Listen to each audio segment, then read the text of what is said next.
Question है if two converging lens of equal focal length f are kept in contact, दो converging lens है, converging lens means convex lens, उत्तल lens of equal focal length, दोनों lens की focal length क्या है, समान है, f है,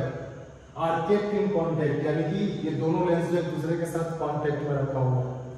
then the focal length of the combination will be, तो उस दोनों लेंस के कॉम्बिनेशन के बाद जो फोकल लेंथ होगा उसकी क्या वैल्यू होगी वही निकालने के लिए कह रहा है।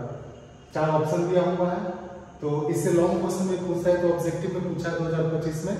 लॉन्ग में भी क्वेश्चन पूछता है give the expression for equivalent focal length for the combination of lens. तो इक्विवेलेंट फोकल लेंथ के लिए फॉर्मूला जो होता है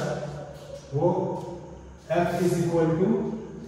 f1 f2 बटा f1 plus f2 minus x। तो मान लेते हैं कॉम्बिनेशन के बाद इसकी इक्विवेलेंट फोकल लेंथ f ही है, तो इसके लिए फॉर्मूला है for the combination of lens f1 f2 बटा f1 plus f2 minus x, जहां पर f1 और f2 जो है वो दोनों लेंस का फोकल लेंथ हो गया और x जो हो गया दोनों लेंस के बीच की दूरी है। क्वेश्चन में कह रहा है कि दोनों का फोकल लेंथ एक समान है, यानी कि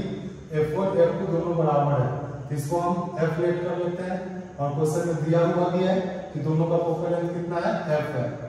और कह रहा है दोनों लेंस जो है वह दोनों लेंस कांटेक्ट में है, तो कांटेक्ट में तो दोनों का बीच का डिस्टेंस भी कितना हो जाएगा, 0 हो जाएगा। अब इसको पुट करके f का मान निकाल लेते हैं, तो हमको कॉम्बिनेशन ऑफ फोकल लेंथ निकल जाएगा, तो f इज इक्वल टू हो जाएगा f1 f2 दोनों के बदले में f लिखेंगे, तो f इंटू f बटा f1 प्लस f2, तो f प्लस f और माइनस x, तो दोनों का बीच का डिस्टेंस 0 है, कांटेक्ट में है तो माइनस 0, तो वैल्यू हो जाएगा f is equal to f, तो स्क्वायर f स्क्वायर हो जाएगा, अब बटा f प्लस f, तो 2f, एक f से एक f कैंसिल हो जाएगा और f ही बराबर हो जाएगा f/2, यानी कि इस क्वेश्चन का जो सही आंसर हो जाएगा f/2 C।